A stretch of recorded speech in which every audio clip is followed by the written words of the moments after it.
While knights are most useful when they are close to the action, bishops are usually best placed on long diagonals where they can control squares from a distance. In this position, the bishop is putting pressure on the A8 square no matter if it's on B7, C6, or G2. So in general, it's better to keep them safe while still attacking key squares. Let's take a look at some examples. One thing to be careful of is that bishops can also be vulnerable to pawn attacks that can push them around. Watch how white traps the black bishop. The bishop has no escape. Bishops work really well together when used as a pair. Together, they can cover a lot of squares and make up for the fact that each bishop only attacks one color. Look at all the squares these bishops control together in black's territory. Bishops also pair nicely with the queen, who often goes in for the attack while protected from the bishop from behind. Let's take a look at this attack with the queen and see how both bishops work together to help checkmate the black king. The queen checks the king on H8 and delivers checkmate. Notice the dark square bishop joins the battle and prevents the king from escaping. It's game over. One good question to always ask yourself is which diagonal would the bishop be most effective on? Let's see if you can answer that in the questions.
There are few things as satisfying in chess as making a good move with the knight. Maybe it's because it's the only piece that can jump. Or maybe it's because with each new square the knight lands on, there are now 8 new squares of possibilities to consider. The knight is so full of potential, if you use it correctly, that is. In order to make the most of your knights, you will need to put them on squares where they have the most possibilities. Let's see what happens when you put a knight into the corner. How many squares can it move to? Right, only 2 squares. Now let's see the knight on the side of the board. How many squares now? That's right, only 4. And how many squares can the knight move to now that we've placed the piece in its favorite place, directly in the center? That's right, 8. The knight loves being in the center of the board where it can leap into action anywhere. And if you really are looking to maximize the knight, place the knight on the 6th rank, where it not only controls the center, but it also is eyeing the valuable pieces that are often found on the 8th rank, like the king. Look at how dangerous this knight is.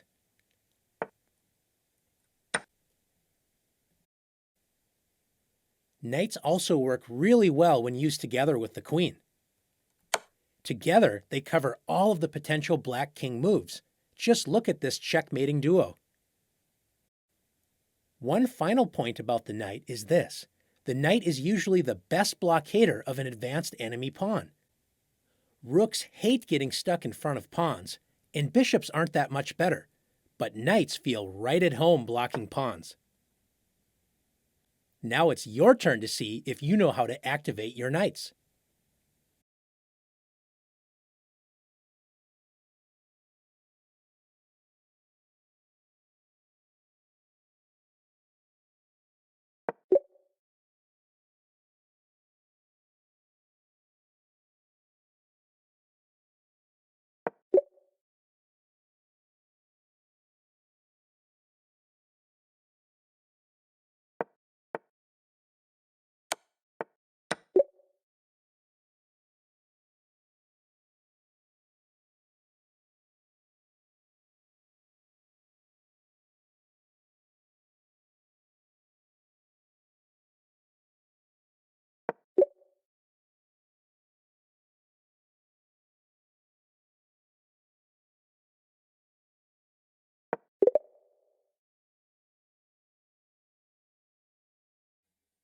Rooks are the second most powerful pieces in chess, if you use them right, that is.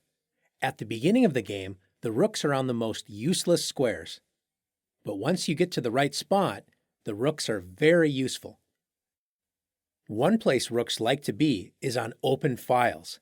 An open file is one where there are no pawns at all. On an open file, a rook can see all the way across the board. Even more powerful is having 2 rooks on the open file. Notice with both of white's rooks on the open e-file, black's rooks are no match to fight against them on the e-file. Another good place for a rook is on a semi-open file. A semi-open file is where there are only pawns from one army on that file. This might mean that your rook is attacking your opponent's pawn, like this. Or the rook is protecting your own pawn, which you are probably trying to push. Finally, the best place for a rook is on the 7th rank. Here it attacks your opponent's pawns and also cuts off the opponent's king. When you get 2 rooks together on the 7th rank, they are so unstoppable they have earned the nickname Pigs on the 7th. Let's see if you can put your rooks on their best squares.